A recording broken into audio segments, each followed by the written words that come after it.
Bercerita tentang Denchai, seorang pria dewasa yang selama hidupnya bekerja di bagian IT sebuah perusahaan. Namun selama bekerja di sana, tidak seorang pun yang tahu bahkan mengingat namanya. Mungkin karena perawakannya atau sikapnya yang kaku ketika berinteraksi dengan orang, sehingga banyak dari staf kantor yang menganggap Denchai pria tak terlihat. Dan inilah cerita cinta dari Denchai. Denchai sudah bertahun-tahun bekerja di sebuah perusahaan sebagai tenaga IT, tapi selama bekerja di sana banyak orang yang tidak mengenali dia, bahkan security kantor juga nggak mengenal dia. Di lingkungan kerja juga banyak karyawan kantor yang bahkan tidak mengetahui siapa nama Denchai. Sampai dia berpikir apakah namanya begitu sulit untuk diingat sehingga orang lain tidak memanggil dia dengan menggunakan namanya.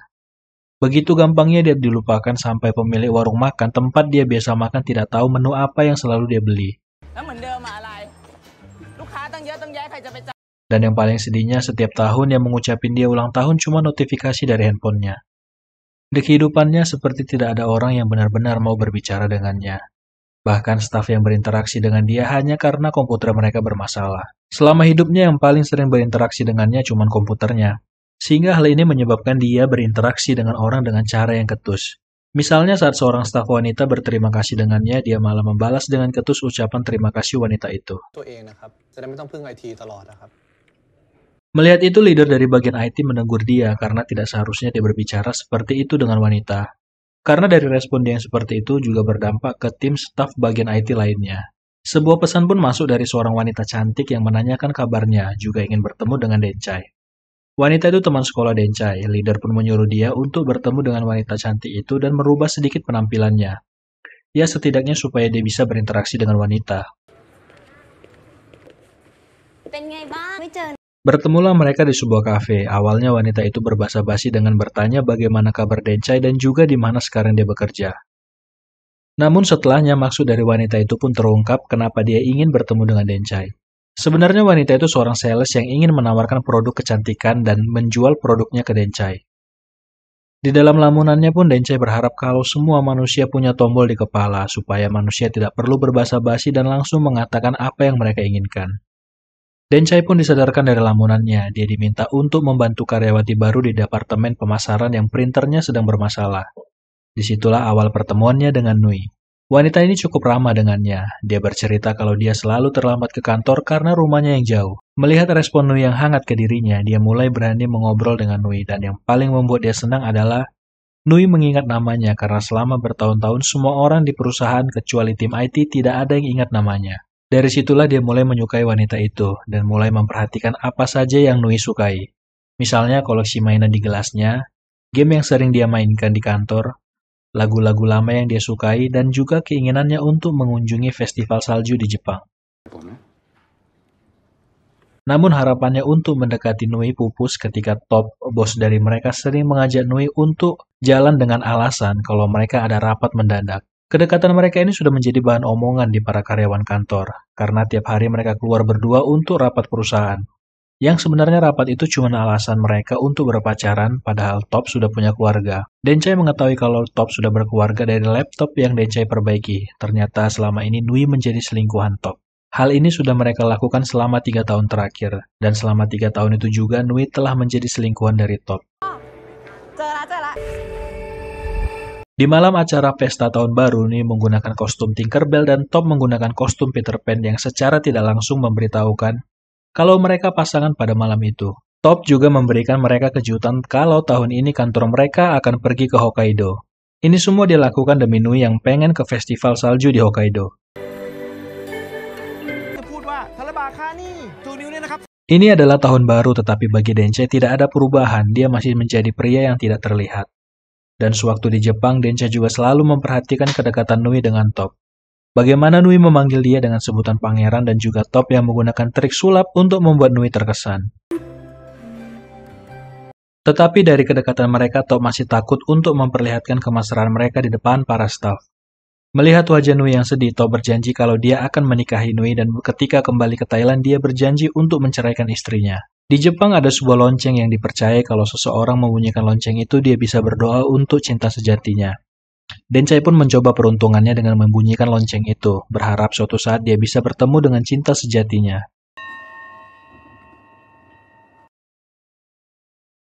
Sewaktu kembali ke hotel, Denchai yang berada di lift berpapasan dengan Nui. Namun Nui memilih beralasan kalau ada barangnya yang ketinggalan supaya dia nggak satu lift dengan Denchai. Entah apa yang terjadi sampai Nui menghindari dia padahal sebelumnya Nui cukup ramah dengan Denchai. Di hari yang sama juga, istri dan anak Top datang ke Jepang untuk memberikan dia kejutan. Hal ini membuat Nui semakin kesal dan sedih sehingga di tur hari itu Nui beralasan kalau dia sedang sakit kepala supaya nggak melihat kemesraan Top dengan keluarganya. Beberapa staf pun mulai membicarakan hal ini karena si istri dan simpanan si suami berada di tempat yang sama. Di malam hari ketika makan malam, Denchai memperhatikan kalau Nui sudah mulai baikan dari sakit kepalanya. Namun di malam itu keluarga Top juga ikut makan malam bersama, sehingga Denchai pun berinisiatif gabung di meja mereka supaya Nui tidak harus duduk di sana dan duduk di meja lain. Istri dari Top memberitahukan kabar gembira kalau dia sedang hamil anak kedua mereka. Nui yang mendengar itu dari kejauhan semakin sedih dengan hal itu, karena pastinya Top tidak akan menjadi menceraikan istrinya. Padahal sebelumnya mereka sudah janjian kalau mau menambah hari untuk liburan di Jepang supaya ada waktu berduaan melihat festival salju. Semua rencana mereka pun batal. Top memilih untuk pergi ke Tokyo dengan keluarganya, sementara Nui tinggal lebih lama di Sapporo. Melihat Nui yang tidak ikut rombongan, Denchai pun memilih tinggal di Jepang dan mencari Nui. Ternyata Nui masih galau karena rencana festival mereka batal. Di tengah kegalauannya, dia memilih untuk pergi seluncuran salju sendiri, padahal dia juga nggak terlalu pandai seluncuran yang menyebabkan dia hilang di tengah salju. Denchai yang panik mencari Nui dan menginformasikan kalau Nui hilang di tengah salju. Untungnya di malam hari Nui ditemukan tidak sadarkan diri di bawah lonceng yang sebelumnya dia bunyikan. Nui tersadar di rumah sakit tetapi dia kehilangan ingatannya, bahkan dia lupa dia di mana dan dia tidak tahu Denchai siapa. Nui pun diperiksa lebih lanjut menggunakan mesin MRI, untungnya tidak ada masalah dengan otaknya. Dokter menjelaskan kalau Nui mengalami lupa ingatan singkat yang hanya berlangsung selama 1 hari, sehingga tidak perlu penanganan khusus karena besok pagi ingatannya kembali. Namun sebaliknya dia tidak akan ingat dengan apa yang terjadi hari ini, sehingga tidak perlu khawatir dengan kondisi Nui dia sudah bisa keluar dari rumah sakit. Denchai pun mencoba menjelaskan ke Nui bagaimana dia bisa pergi ke Jepang dengan menunjukkan foto wisata perusahaan mereka. Nui bahkan tidak ingat kalau dia bekerja di sebuah perusahaan. Dia juga bertanya di mana semua orang dan kenapa cuma mereka berdua yang tinggal. Karena dia berpikir kalau bukan si Denchai ini temannya yang gemulai atau penyuka sesama jenis, tidak mungkin hanya mereka berdua yang tinggal. Jadi hanya ada 2 kemungkinan, kalau bukan dia pria gemulai ya satu lagi si Denchai ini adalah pacarnya.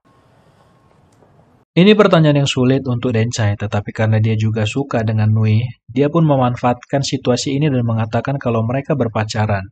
Ya tentu saja Nui nggak percaya karena melihat bagaimana penampilan Denchai, apalagi di foto mereka berjauhan. Tapi Denchai beralasan kalau tidak ada satupun yang tahu kalau mereka pacaran. Sampai Nui menelpon ibunya untuk bertanya apakah ini semua benar.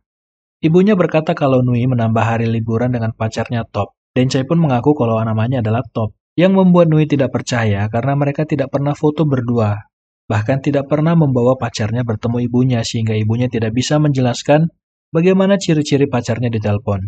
Denchai pun menjelaskan kalau mereka sudah berpacaran selama 3 tahun namun belum pernah bertemu dengan ibunya Nui. Nui takut kalau Denchai ini adalah orang asing yang berpura-pura menjadi pacarnya. Supaya Nui yakin, Denchai pun berkata kalau Nui punya tanda lahir di dekat dadanya yang dia lihat sewaktu di malam tahun baru secara tidak sengaja. Denchai pun memanfaatkan situasi ini dengan mengajak Nui untuk berkeliling di Jepang sambil memperlihatkan rencana liburan yang sebelumnya dia robek. Namun respon dari Nui, bahkan dalam kondisi lupa ingatan, Nui masih juga menghindar dan masih tidak yakin kalau dia berpacaran dengan Denchai. Denchai pun berusaha untuk membangun hubungannya dengan Nui, bahkan meniru apa saja yang pernah dilakukan Top. Namun karena dia jarang berinteraksi dengan wanita, apa yang dilakukannya jadi terlihat canggung. Dan yang paling memilukan adalah sewaktu Denchai mencoba membawa Nui ke restoran sushi, ada kalimat yang sangat membuat Denchai sakit hati. Nui berkata kalau terbangun dan kehilangan ingatan saja sudah sangat cukup buruk. Dan sekarang dia harus bersama dengan pria seperti Denchai sebagai pacarnya. Mendengar respon itu terlihat wajah sadar diri di Denchai, dia pergi meninggalkan Nui. Namun setelahnya kembali lagi ke Nui, mungkin dia nggak tega meninggalkan Nui di jalan dengan alasan dia sudah menemukan tempat sushi untuk mereka makan. Di tempat sushi mulailah kedekatan Nui dengan Denchai, dikarenakan dia tahu banyak tentang Nui. Secara nggak sadar dia memesan semua menu makanan yang Nui sukai. Mereka pun melanjutkan perjalanan sesuai dengan rencana liburan yang ada di kertas. Sekarang mereka berada di tempat yang disebut dengan lembah neraka. Di sana Nui bertanya kenapa Dencai tidak pernah melihat matanya sewaktu berbicara dengannya. Jadi Nui meminta Dencai untuk menatap matanya selama 1 menit saja. Nui juga bertanya bagaimana cara Dencai mendekatinya dan cara dia menembak Nui. Sementara melihat mata Nui saja, si Dencai ini nggak berani. Dencai pun menceritakan cara dia memikat Nui yang pertama. Dia selalu menyiapkan tempat parkir untuk Nui karena itu yang membuat dia selalu terlambat. Kemudian meretas akun game Nui dan mengumpulkan semua kayu di game, merapikan meja Nui dan bahkan mengisi lagu-lagu lama kesukaan Nui. Ini semua Dencai lakukan bahkan sebelum Nui lupa ingatan, jadi selama ini hal itu sudah dilakukan Dencai. Nui berkata apa yang dilakukan itu seperti seorang penguntit. Mereka pun melanjutkan wisata, sekarang mereka ke tempat pemandian air panas para monyet. Nui membaca isi pesan di HP Dencai sama seperti sebelumnya, yang mengucapkan ulang tahun ke Dencai cuma notifikasi dari handphone. HP Nui pun kembali menyala dan waktu melihat foto dari Facebook yang menandai dirinya, Nui melihat kalau ada foto dia dengan top yang asli. Dencai berbohong kalau top yang asli adalah tim IT di perusahaan mereka. Mereka pun berangkat ke Sapporo untuk melihat festival salju. Namun tidak ada kereta yang berangkat hari itu karena ada badai salju. Dencai pun berupaya untuk mereka bisa ke festival salju karena cuman ini waktu Dencai bisa bersama dengan Nui. Karena besok dia pasti sudah sadar dengan ingatannya. Dikarenakan badai salju, listrik pun mati. Di saat itulah Nui memberikan kue ulang tahun untuk Dencai dan untuk pertama kali seseorang merayakan ulang tahun bersamanya. Tidak lama kemudian lampu pun menyala dan badai juga mereda sehingga mereka bisa melanjutkan perjalanan kembali ke festival salju. Mereka sampai di festival salju, di sana mulailah kedekatan Dencai dengan Nui, terutama Nui sekarang menerima Dencai kalau dia adalah pacarnya. Nui ingin mengabadikan momen ini, tapi Dencai menolak untuk berfoto dan masuk dalam video. Mereka pun sampai di puncak bangunan festival salju. Ada kalimat yang keluar dari Nui soal bangunan itu. Sayang sekali semua usaha orang yang membangun bangunan ini. Untuk apa kalau besok mereka harus melihat bangunan itu hancur? Dan bagaimana perasaan orang yang membangunnya? Kalimat itu menyadarkan Dencai kalau dia sama seperti orang yang membangun bangunan es ini. Sebelum kembali ke hotel, Dencai melihat gereja dan dia mengajak Nui untuk masuk ke dalam. Dia mengajak Nui ke sana untuk melamar Nui. Dencai tahu kalau cuman hari ini waktunya dia bisa mengajak Nui untuk menikah.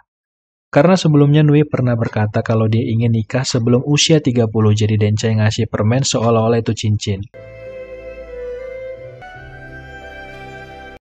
Ketika kembali ke hotel ada momentum di mana mereka bisa melakukan sesuatu. Namun Dencai memilih untuk jujur dengan Nui kalau selama ini dia berpura-pura menjadi pacar Nui, dan nama sebenarnya adalah Dencai, bukan Top. Mendengar itu Nui pun marah dan membuang semua tas dan pakaian Dencai. Dalam kondisi yang kesal, Nui melihat HP-nya kemudian melihat sebuah foto yang ada bayangan Top. Dia pun menelpon Top untuk bertanya apakah dia pacarnya. Namun Top yang lagi bersama dengan keluarganya tidak merespon Nui dan berkata kalau Nui menelpon untuk membahas mengenai dokumen pekerjaan kantor. Karena Nui mendengar suara anak kecil yang memanggil Top ayah, dia sadar kalau dia selama ini adalah seorang wanita simpanan. Nui menghampiri Dencai yang masih mencari barang-barang yang dilemparkan dari hotel. Dia bertanya apakah selama ini dia menjadi wanita simpanan bos. Dencai dengan berat hati mengatakan kalau Top akan menceraikan istrinya supaya bisa bersama dengan Nui. Dan masalahnya sekarang, Top harus menceraikan istrinya yang dalam keadaan mengandung. Mendengar itu Nui sedih karena dia menjadi penyebab seseorang anak akan kehilangan ayahnya. Nui kembali bertanya kenapa Dencai berbohong menjadi pacarnya. Jadi dia bercerita kalau dia membunyikan sebuah lonceng dan meminta untuk bisa menjadi pacar Nui selama 1 hari saja. Tapi sebenarnya itu tidak ada hubungannya dengan ini semua, bisa saja hal ini kebetulan yang terjadi. Nui juga bertanya kenapa sehari saja, karena besok dia bisa lupa. Namun Dencai tidak masalah dengan itu karena dia bisa mengingat hari ini dan bisa dikenang terus. Memang apa yang dilakukan Dencai itu salah, tetapi Nui menikmati hari di mana mereka bersama dan meminta supaya Dencai jangan berbohong lagi.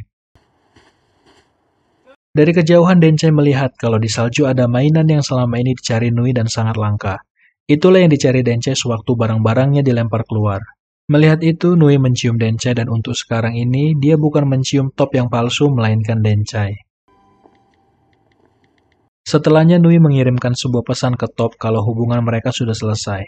Namun tetap saja kalau besok Nui akan lupa hari ini dan yang dia ingat kalau dia masih pacarnya Top. Nui pun meminta supaya Dencai besok menemui dirinya dan menceritakan tentang semua ini karena hari ini sangat berarti untuk dia. Tetapi Dencai kembali berbicara realitanya seperti apa. Pasti sulit melihat kondisi Dencai yang seperti ini berbicara tentang hari ini ke Nui. Apalagi Dencai melihat ekspresi Nui ketika mengakui kalau dia adalah pacarnya. Itulah respon sebenarnya Nui terhadap Dencai. Apapun yang terjadi hari ini adalah kebohongan. Namun reaksi wajah Nui saat mendengar kalau Dencai adalah pacarnya, itulah respon tubuh Nui terhadap Dencai. Dencai sudah mendapatkan keinginannya. Dia menjadi pacar Nui selama sehari dan biarlah ini menjadi kenangan yang indah buat dirinya saja.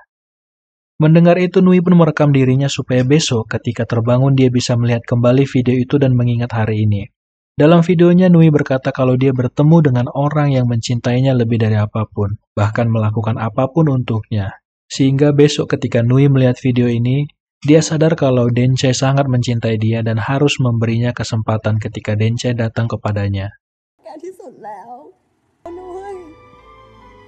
Tapi sebenarnya Dencai sudah pernah mengatakan perasaannya ke Nui di acara malam tahun baru.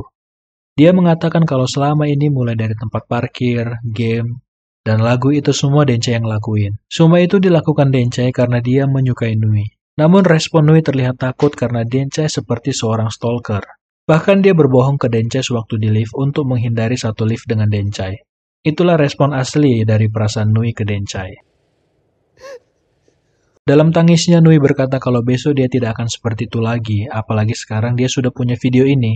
Nui meminta supaya Dencai jangan berbohong lagi dan besok dia harus menemuinya untuk menceritakan kembali apa yang terjadi hari ini. Pagi hari pun tiba, Nui terbangun dan bingung karena dia sudah berada di tempat tidur dan semua pakaiannya sudah disiapkan. Dia melihat permen yang seperti cincin melingkar di jari manisnya. Tetapi dia lupa kenapa ada permen itu di jarinya. Dia pun bertanya ke resepsionis bagaimana dia bisa kembali ke kamar. Resepsionis menjelaskan setelah dia kecelakaan, dia diantar ke rumah sakit, lalu diantar kembali ke kamar sama seseorang temannya. Tetapi resepsionis tidak tahu temannya itu siapa. Dari kejauhan, Dencai cuma bisa memperhatikan Nui yang keluar dari hotel dan memilih untuk tidak menemui Nui. Nui mendapatkan pesan dari Top kalau dia khawatir karena HP-nya tidak bisa dihubungi dan pesan dari Nui yang ingin mereka putus. Hari ini festival salju telah selesai dan sekarang dirubuhkan. Melihat itu, Dencai pun menangis mengingat kenangannya semalam bersama wanita yang dia sukai. Kembali ke Thailand, Nui menemukan kertas liburan di Jepang, namun anehnya semua tujuan wisatanya sudah terstempel. Nui bingung kapan dia ke sana dan dengan siapa dia ke sana. Teman Nui juga meminta foto-foto mereka yang ada di HP-nya, tetapi Nui perlu kabel USB untuk memindahkan file-file itu.